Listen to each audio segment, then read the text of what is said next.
Praise the Lord. सबको जय मसीह के प्रभु यीशु मसीह के नाम में आप सभी का अभिनंदन हो। आज के इस वीडियो में आज हम सीखेंगे रूथ और नयोमी की कहानी के बारे में कि उनका जीवन किस प्रकार से प्रभु में था और उनके जीवन में क्या क्या हुआ। एलीमेलेक और नयोमी पति पत्नी थे जो इजराइल के बेतलहम में रहा करते थे। दोनों के दो बेटे थे जिनमें से एक का नाम महलो और दूसरे का नाम चिलियोन था। बेतलहम में आए सूखे की वजह से उन्हें वह जगह छोड़कर पास के देश मोआब में जाकर बस गए। वहां महलों ने रूथ से शादी और चिलियोन ने ओर्पा से शादी की।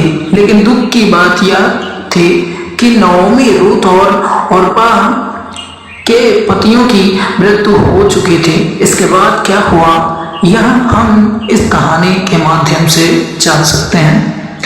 रूथ और नयोमी। कई वर्षों पूर्व मोआब देश में नयोमी नामक एक महिला रहती थी।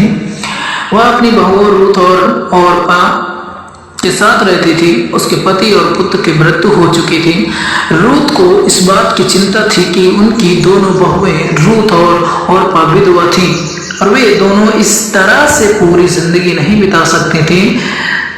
इसलिए एक दिन नयोमी रूथ और ओर्पा से कहती है, तुम दोनों बहुत अच्छी जो और तुम इस तरह से विधवा बनकर नहीं रह सकती। अपनी माता पिता के पास जाओ और दूसरी शादी करो, अपना जीवन फिर से शुरू करो। नयोमी की बात सुनकर ओर्पा मान जाती है, लेकिन वहीं दूसरी तरफ रूथ उसकी बात को नहीं मानती है और वह नयोमी के साथ रहने की जिद करती है।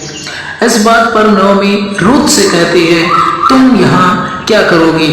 मैं वापस बेतलहम जाने वाली हूँ, तुम मेरे साथ नहीं आ सकती। मैं आपके साथ क्यों नहीं आ सकती?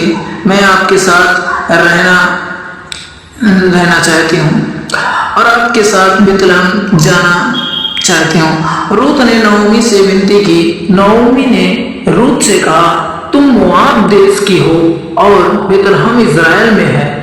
वहां तुम्हें एक विदेशी बनकर रहना पड़ेगा। लोग तुम्हारे साथ कैसा बर्ताव करेंगे यह मैं नहीं जानती, इसलिए तुम वहां मेरे साथ नहीं आ सकती। तो इस पर रूथ क्या बोलती? नयोमी की बात सुनने के बाद भी रूथ मानने को तैयार नहीं थी। वह नयोमी के साथ रहना चाहती थी। जैसे तैसे रूथ ने नयोमी का मन लिया और वह दोनों बेतलहम के लिए रवाना हो चले। दोनों ने बहुत ही लंबा सफर तय किया और रास्ते में उन्होंने नेबो पर्वत भी देखा जहां से मूसा ने कनान देश को देखा था। मूसा एक नबी थे, पैगंबर जो ईश्वर का संदेश लोगों तक पहुंचाता था और जिसने मिस्र के हिब्रू लोगों को जालिम फिरौन से आजाद करवाया था। अगर आपने मोसेस की कहानी नहीं पढ़ी है तो उसके लिए हम कहानी आपको बताएंगे। मोआब ने बेतलहम तक के रास्ते में नयोमी के रूथ को इजराइल की कहानी सुनाई। नयोमी बेतलहम की ही रहने वाले थे। वहां पहुंचते ही लोग नयोमी को पहचान चुके थे। बेतलहम के लोगों ने दोनों का खूब ख्याल रखा और उन्हें खाने के लिए खाना भी दिया, लेकिन दोनों दूसरे पर आश्रित नहीं रह सकते थे। इसलिए एक दिन रूथ ने नयोमी से कहा, माँ, हम दोनों इस तरह से दूसरों पर आश्रित नहीं रह सकते, हमें खुद कुछ करना होगा। तुम्हारी बात सही है, रूथ ने कहा, हम हमेशा के लिए अपने पड़ोसी पर निर्भर नहीं रह सकते, लेकिन हम क्या करेंगे जिससे हम अपना पेट पाल सकते हैं। नयोमी रूथ से कही। यह सुनकर रूथ ने जवाब में कहा, अभी कटाई का मौसम आने वाला है। खेतों में फसल की कटाई के लिए लोगों की आवश्यकता होगी। मैं खेतों में कटाई का काम कर लूंगी। रूथ की ऐसी बात सुनकर नयोमी उदास होकर बोली, बेटी, मैं कैसे अपनी बहू को किसी अजनबी के यहाँ काम पर भेज सकती हूँ? लोग तुम्हें अजनबी समझकर तुम्हारा अपमान करेंगे। हम कुछ और काम करना होगा। तो तो इस पर रूत ने कहा, लेकिन रूत ने बड़े प्यार से और सूझबूझ के साथ नओमी को समझाया और इस काम के शर्माने की कोई जरूरत नहीं है, वह तो मेहनत करके अपना पेट पालना चाहते थे, इसमें कोई बुराई नहीं है। रूत के समझाने के बाद नओमी मान जाती है।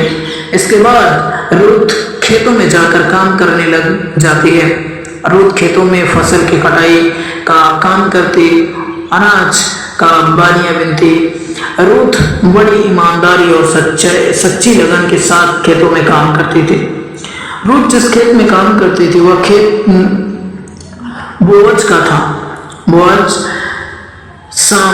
सामन और उसकी पत्नी रहब का बेटा था। वह बेतलहम का एक अमीर जमींदार था और वह नओमी का रिश्तेदार भी था।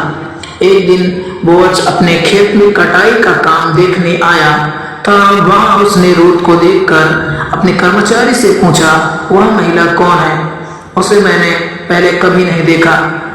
कर्मचारी ने बोअज को जवाब दिया, मालिक, वह रूत है, मोआब की रहने वाली। वह महलों रूत का पति जो मोआब में मारा गया था उसकी पत्नी है और नओमी की बहू है। वह अपना सब कुछ छोड़कर नओमी के साथ आई है और वह बड़ी ईमानदार है जो खेतों में मन लगाकर काम करती है। आप शायद नओमी को अच्छे से जानते होंगे। हाँ, मैं नओमी को जानता हूँ, वह मेरी रिश्तेदार है। और एलीमेलेक की पत्नी बोअज ने अपने कर्मचारी से कहा। नओमी के बारे में जानकर बोअज बहुत प्रसन्न था। ऐसे में बोअज रूत के पास जाकर बातें करने लगा। बोअज ने उसका नाम पूछा, उससे कहा कि नओमी खेत में रखे हुए पानी को पी सकती है और यहाँ बिना किसी परेशानी के काम कर सकती है। बोअज ने रूत से को खाने के लिए और नओमी के लिए रोटियां भी दी। बोअज अच्छे से नओमी से पेश में आ रहा था।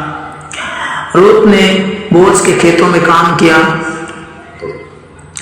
वह दिन में खेतों में काम करती और रात को वह गरीबों के लिए कपड़े सिलती। दुनिया भर में अच्छी फसल कटाई के बाद लोग जन मानते हैं, कहीं जगहों पर इसे त्योहार की तरह मानते हैं। वैसा ही जश्न बेतलहम में भी मनाया जाता था।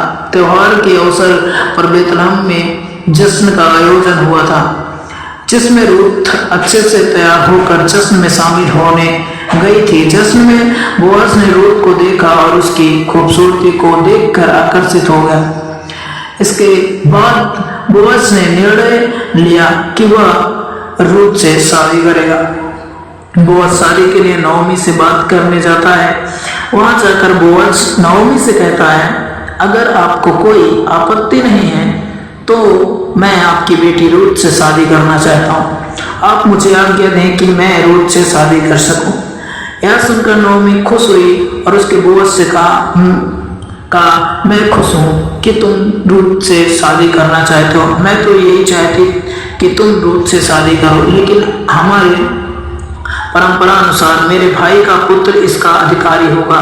जब तक वह मना नहीं करता तब तक तुम उससे शादी नहीं कर सकते।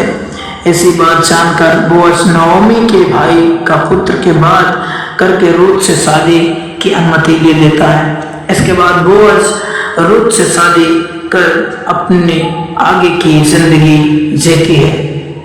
मेरे प्रियो, जिस प्रकार से इसमें रूत और नओमी के बारे में इस कहानी को पढ़ा गया है, तो आप समझ सकते हैं कि परमेश्वर के जीवन में इस कहानी का क्या महत्व है। आप इसे जानिए और पढ़िए और आगे भी हम ऐसे ही बाइबल से जुड़ी कहानियाँ आपको लाते रहेंगे। सबको जय मसीह की।